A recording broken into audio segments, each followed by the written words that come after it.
Again welcome to science safari. আজকে আমরা অ্যাটমিকের next যে পার্টটা সেটা করব। আগের দিন আমরা পড়েছি বোর রেডিয়াস আর বোর ভেলোসিটি, মানে এনতম কক্ষপথের ব্যাসার্ধ কী হবে আর এনতম কক্ষপথে আমাদের ইলেকট্রনের গতি সেটা কি থাকবে। তাহলে গতি যখনই আসছে তখনই তার সাথে একই সাথে আসে হচ্ছে গতিশক্তির ধারণা। আজকে যেটা পড়বো ইলেকট্রনের গতিশক্তি এনতম কক্ষপথে। তো এনতম কক্ষপথে ইলেকট্রনের গতিশক্তি।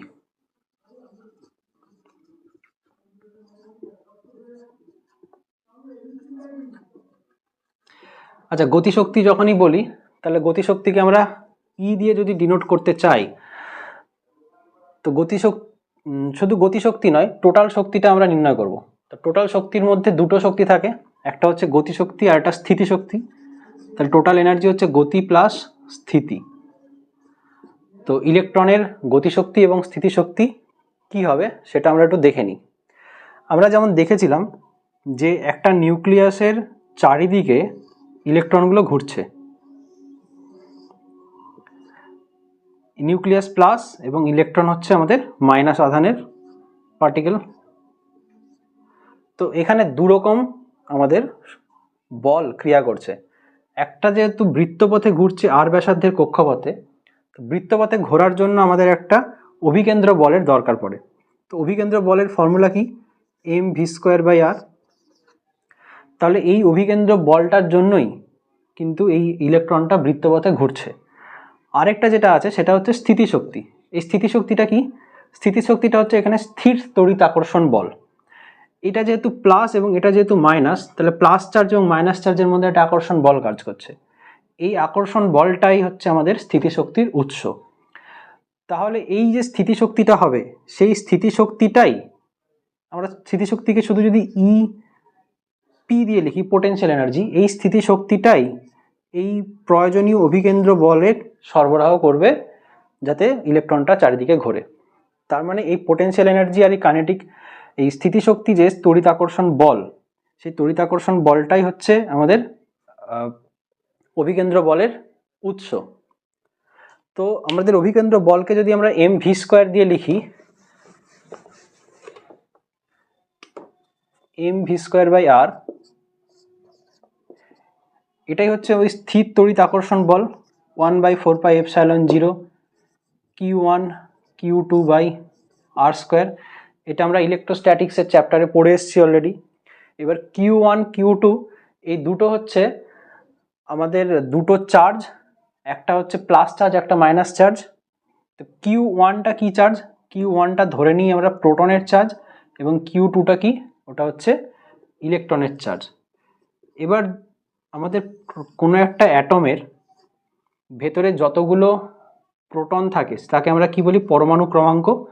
এবং সেই পরমাণু ক্রমাঙ্ককে আমরা জেড দিয়ে ডিনোট করি।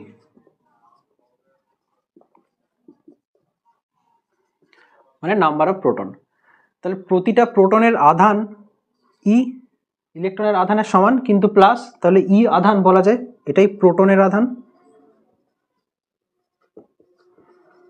আবার প্রতিটা ইলেকট্রনের আধানও হচ্ছে ই।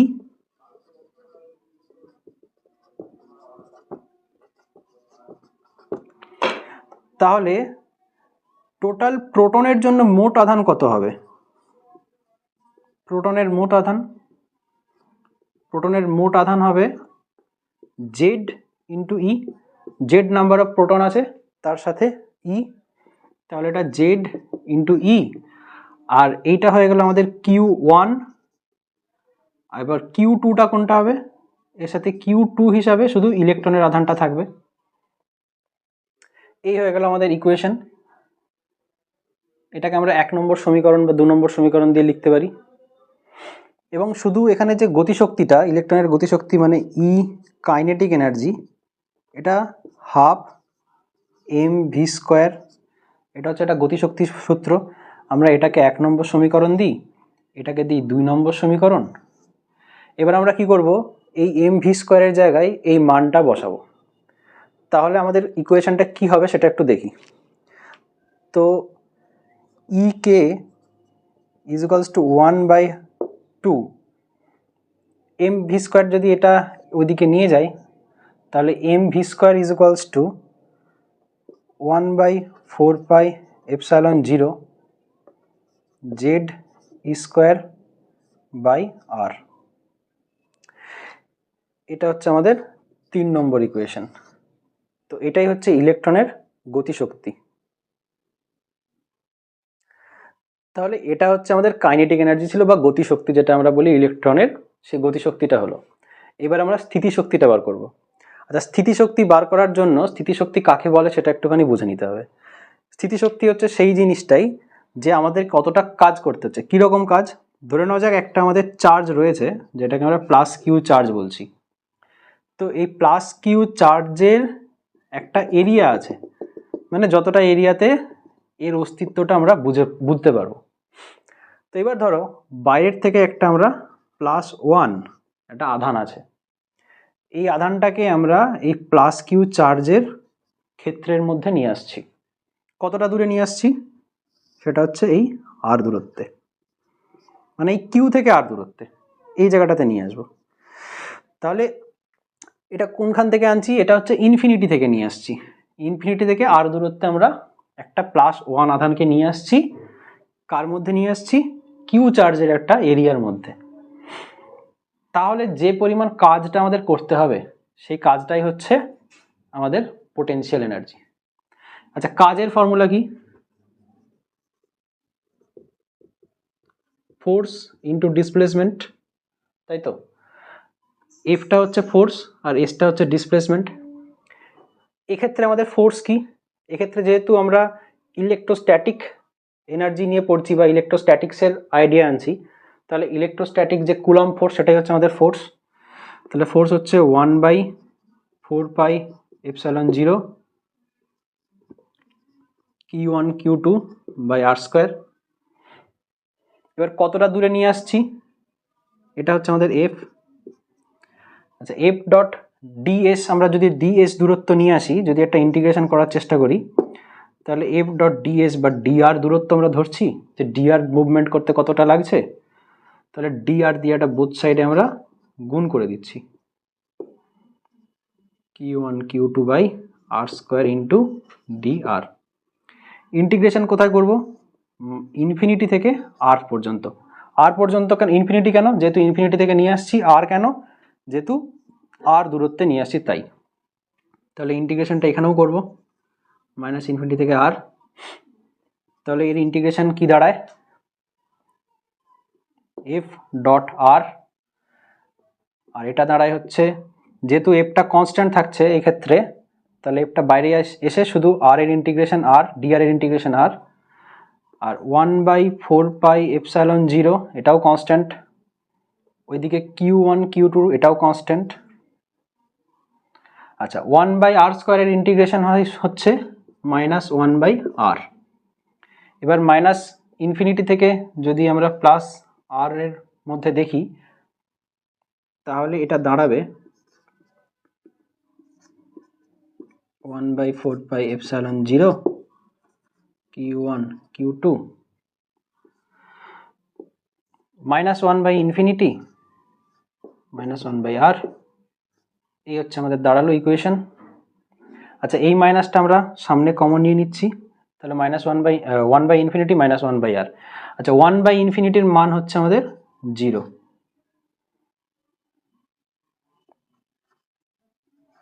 তাহলে F dot r is equals to 1/4πε0 Q1 Q2/r, মাইনাসটা সামনে থাকছে। এই হলো আমাদের পোটেনশিয়াল এনার্জি। আচ্ছা, আবার আমরা ইলেকট্রোস্ট্যাটিক্সে পড়েছি এফ ডট আর, এই কোয়ান্টিটিটাকে আমরা ইলেকট্রিক ফিল্ড বলে জানি, তড়িৎ ক্ষেত্র বা তড়িৎ ক্ষেত্র প্রাবল্য। এই ইটাই হচ্ছে তড়িৎ ক্ষেত্র।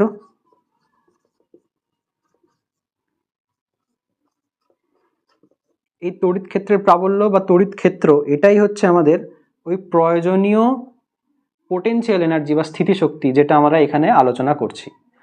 তাহলে যদি আমরা এই জায়গাটা থেকে একটুখানি বোঝার চেষ্টা করি, তাহলে দেখব কি,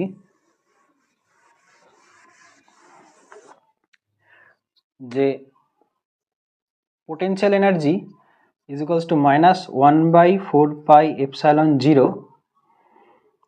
Q1 Q2 বাই আর। আচ্ছা, এইবার মজার কথা যেটা দাঁড়াচ্ছে সেটা হচ্ছে যেহেতু এটা ইলেকট্রোস্ট্যাটিক পোটেনশিয়াল এনার্জি, তাহলে একটা প্লাস কিউ একটা মাইনাস কিউ লাগবে।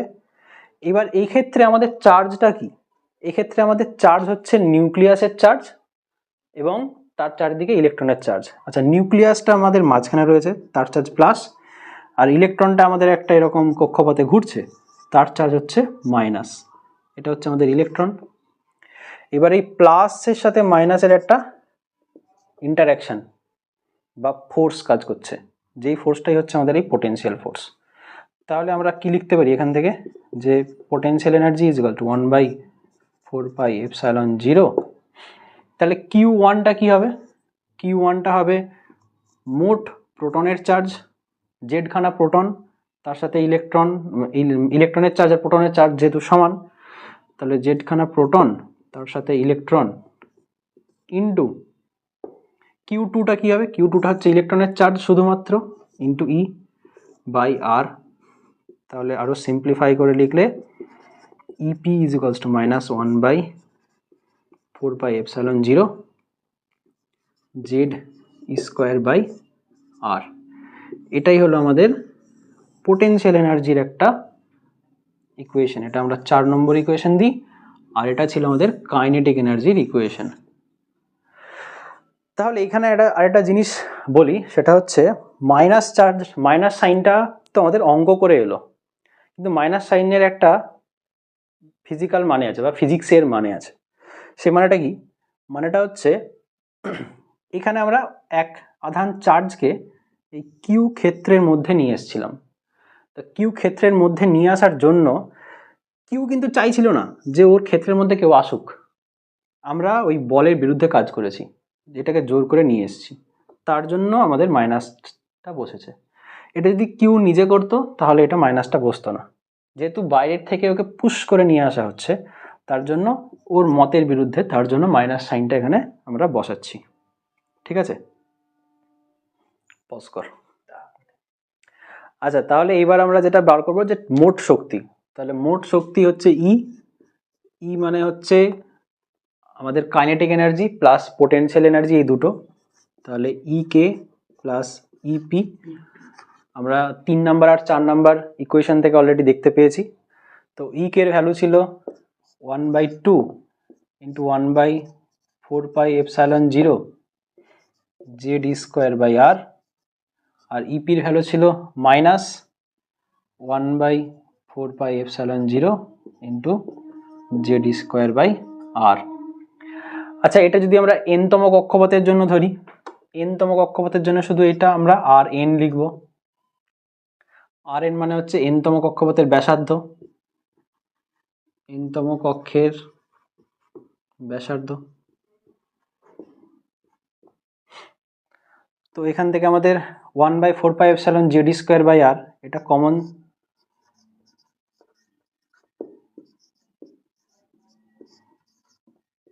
তাহলে থাকছে half minus 1/4πε0 Z square by r into minus of half, বা এটাকে আমরা লিখতে পারি total energy is equals to minus 1/2 1/4πε0 Z square by r, আর বলতে আর এন। তো এটাই হলো আমাদের টোটাল এনার্জি, এনতম কক্ষপথের টোটাল এনার্জির ইকুয়েশন বা রাশিমালা। তো এটাকে আমরা দিলাম 5 নম্বর ইকুয়েশন।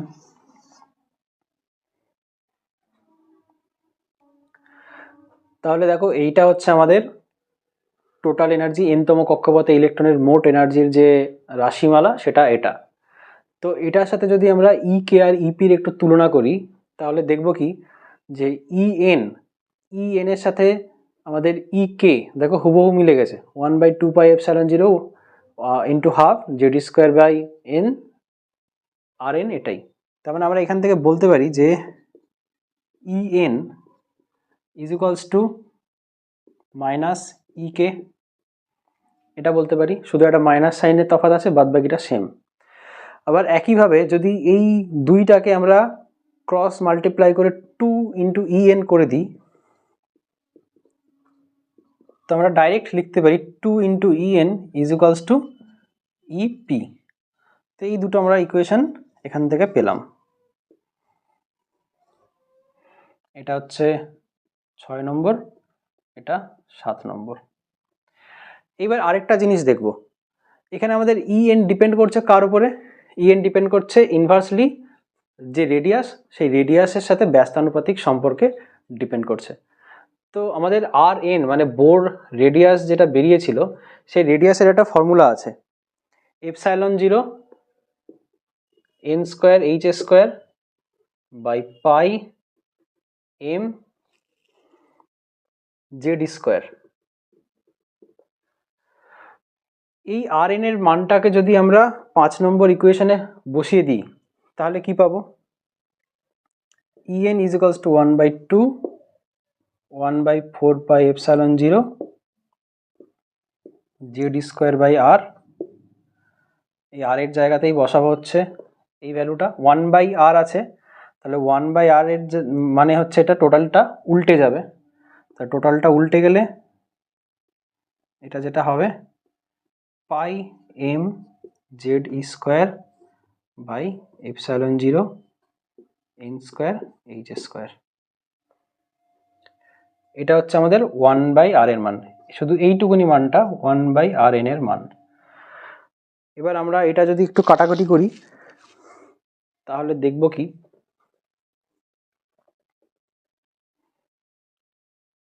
এখান থেকে পাই পাই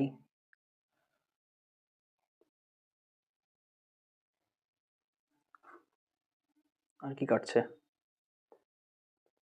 -1/2 into 1/4 epsilon 0 square n square h square into ওপরে m Z square e to the power 4। এটা আসছে, বা এটাকে লিখতে পারি -1/8 epsilon 0 square n square h square m Z square e to the power 4। এটা এলো আমাদের en এর মান। এইবার দেখো এই মানটার মধ্যে একটা মজা আছে, সেই মজাটা কি,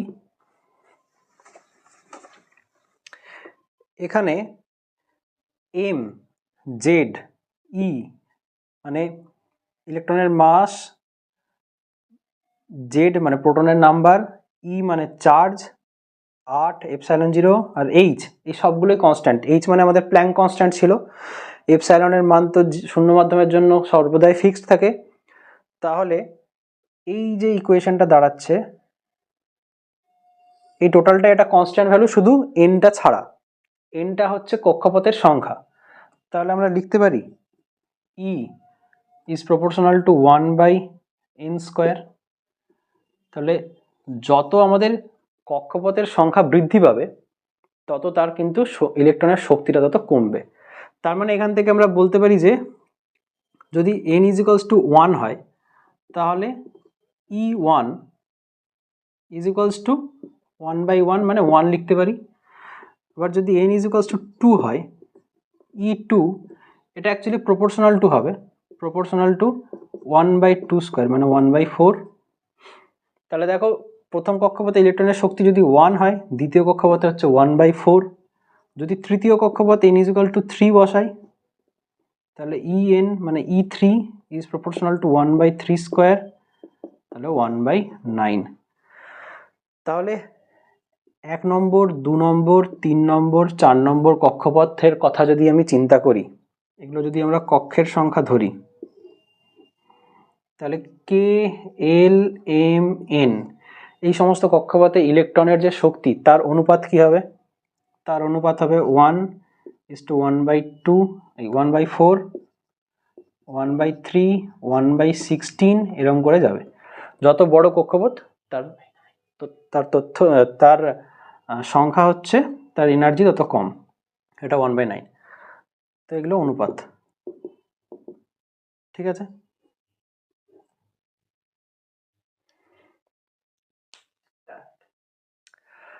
তো এটা হচ্ছে আমাদের টোটাল এনার্জি বেরোলো, এনতম কক্ষপথে ইলেকট্রনের এনার্জি। এনতম কক্ষপথে ইলেকট্রনের এনার্জির যে রাশিমালা, এটা যে কোনো অ্যাটমের জন্যই সত্যি বা যে কোনো অ্যাটমের ক্ষেত্রেই খাটে, কিন্তু আমরা শুধুমাত্র হাইড্রোজেন পরমাণুর ভূমিস্তরের শক্তিটা এখন নির্ণয় করব। আচ্ছা, এখানে আমি একটা ছোট্ট কনসেপ্ট দিয়ে রাখি যে কেন শুধুমাত্র হাইড্রোজেন পরমাণুকে নিয়েই আমরা চিন্তা ভাবনা করব। হাইড্রোজেন পরমাণুর যদি আমরা স্ট্রাকচারটা দেখি, তাহলে এই নিউক্লিয়াসের বাইরে একটাই মাত্র ইলেকট্রন ঘুরে বেড়ায়। আর হাইড্রোজেন পরমাণুর নিউক্লিয়াসে কোনো নিউট্রন নেই, শুধুমাত্র একটা প্রোটন রয়েছে, কোনো নিউট্রন থাকে না। আর এখানে একটা ইলেকট্রন থাকে। তাহলে একটা প্রোটন এবং একটা ইলেকট্রন, এটা খুব সিম্পলি একটা প্লাস কিউ চার্জ এবং একটা মাইনাস কিউ চার্জের মধ্যে যে ইন্টারাকশন, সেটাকে খুব সুন্দরভাবে ডিনোট করে, খুব সুন্দরভাবে দেখায়। তার জন্য হাইড্রোজেন পরমাণু নিয়ে আমরা কাজ করব। তো এর পরের হায়ার অর্ডার, ধরো লিথিয়াম পরমাণু। লিথিয়াম পরমাণু যখনই নিলাম, তখনই তার প্রথম কক্ষপথে দুটো ইলেকট্রন, তার পরের কক্ষপথে আরও একটা ইলেকট্রন এলো।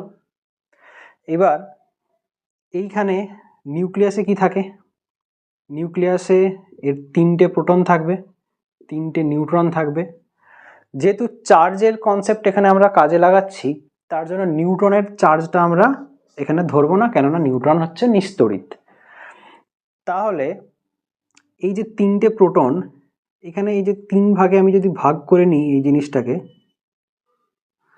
তাহলে এই প্রতিটা প্রোটনের জন্য প্রতিটা ইলেকট্রনের ওপরে আকর্ষণ বল, এই একটা প্রোটনের জন্য এই তিনটের উপরে, এই একটা প্রোটনের জন্য এই তিনটের উপরে, এটার জন্য এই তিনটের উপরে, এবং দুটো ইলেকট্রনও তো আধানযুক্ত কণা, দুটো ইলেকট্রনও তো আমরা মাইনাস কিউ আধানের দুটো কণা ধরতেই পারি।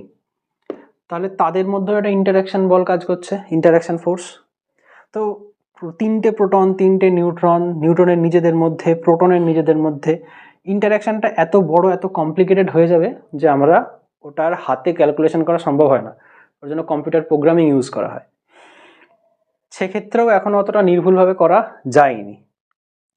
তো তার জন্য আমরা একমাত্র শুধুমাত্র হাইড্রোজেন অ্যাটমের ক্ষেত্রেই আমরা এই ক্যালকুলেশনটা করে থাকি, যে গ্রাউন্ড স্টেট ইলেকট্রনের এনার্জি। গ্রাউন্ড স্টেট মানে হচ্ছে ভূমিস্তর, এটাকে আমরা গ্রাউন্ড স্টেটও বলবো।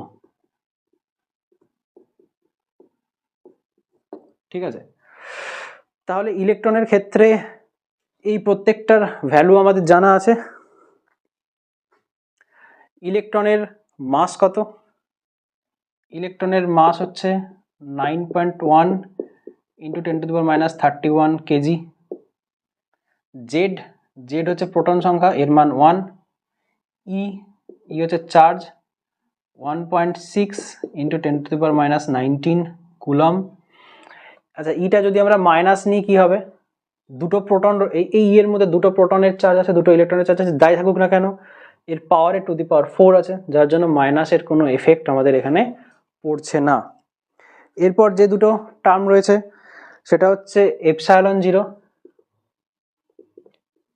8.854 ইন্টু 10⁻12, আর রয়েছে প্ল্যাঙ্ক কনস্ট্যান্ট এইচ, 6.635 ইন্টু 10⁻35।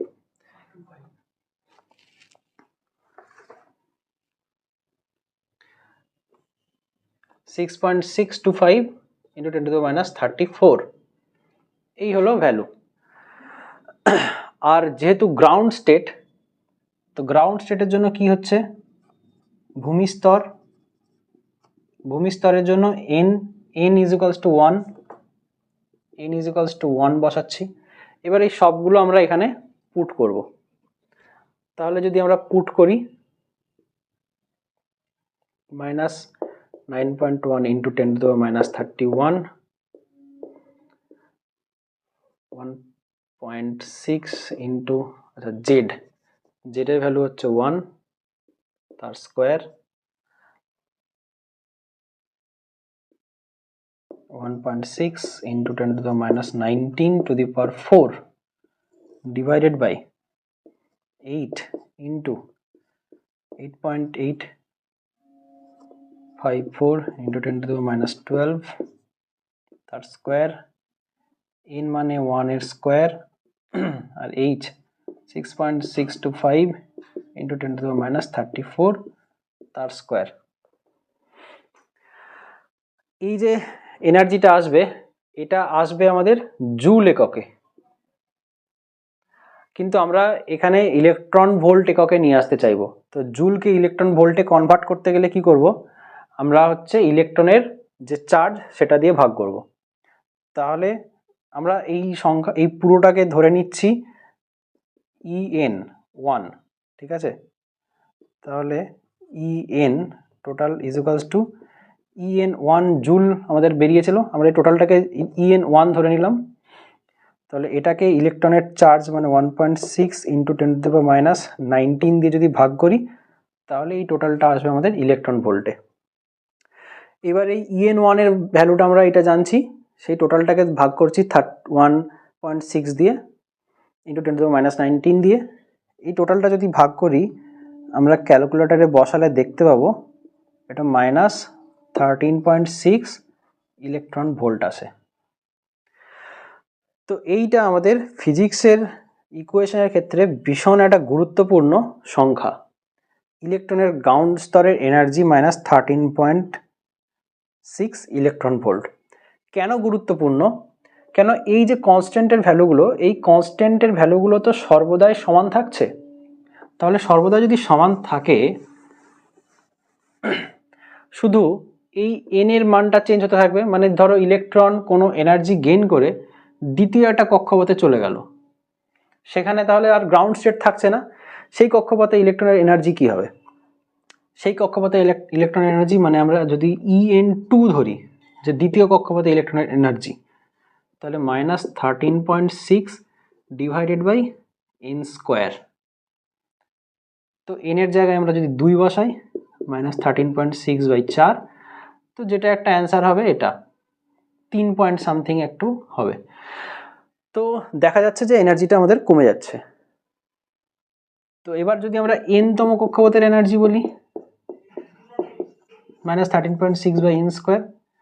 তো এই জন্য এই 13.6টা এত ইম্পর্টেন্ট, যে গ্রাউন্ড স্টেটের জন্য 13.6 হলো, তাহলে n-তম কক্ষপথের জন্য জাস্ট 1/n স্কোয়ার দিয়ে ভাগ করে দেবো। n মানে 1 2 3 4 যে কক্ষপথের সংখ্যা সেটা। তো এই হলো আমাদের হাইড্রোজেন পরমাণুর জন্য তার ভূমিস্তরের এনার্জি, যেটা আমাদের বেরোলো -13.6 ইলেকট্রন ভোল্ট। এই যে আমাদের গ্রাউন্ড স্টেটের এনার্জি বেরোলো, তুমি খেয়াল করে দেখবে যে আমি বলেছি যে ইলেকট্রন দ্বিতীয় কক্ষপথে গেলে বা n-তম কক্ষপথে গেলে, এখন প্রশ্ন হলো ইলেকট্রন n-তম কক্ষপথে যাবে কিভাবে? হাইড্রোজেন অ্যাটমের ক্ষেত্রে একটাই তো ইলেকট্রন, সেটা তো প্রথম কক্ষপথেই থাকবে, কেন প্রথম কক্ষপথে দুটো ইলেকট্রন থাকতে পারে। তাহলে সেটা দ্বিতীয় তৃতীয় কক্ষপথে যাবে কি করে? এই কি করে জানতে গেলে তোমাদের কি করতে হবে, এই ভিডিওটা, আজকের ভিডিওটা পুরোটা দেখবে, নাহলে বুঝতে পারবে না। এবং পুরোটা দেখার পরে নেক্সট ভিডিওতে যেটা আমরা বলবো সেটা হচ্ছে ইলেকট্রন এই প্রথম কক্ষপথ ছেড়ে দ্বিতীয় কক্ষপথে বা তৃতীয় কক্ষপথে বা চতুর্থ কক্ষপথে এখানে কি করে জাম্প করে করে ইলেকট্রন যায়, আবার এখান থেকে ইলেকট্রন ফিরে কি করে আসে ভূমিস্তরে, এটা আমরা পরের ভিডিওতে আলোচনা করব। তার জন্য এই ভিডিওটা এখন এতদূর অবধি, শেষ অবধি পুরোটা দেখা দরকার আছে। তোমাদের কোনো ডাউট থাকলে, কোনো প্রশ্ন থাকলে তোমরা কমেন্ট বক্সে অবশ্যই প্রশ্ন জানাবে, আমি তোমাদের সমস্ত প্রশ্নের উত্তর দেব। আর আমার সাথে জুড়ে থাকো, আমার ভিডিও দেখতে থাকো। দেখা হচ্ছে নেক্সট ভিডিওতে।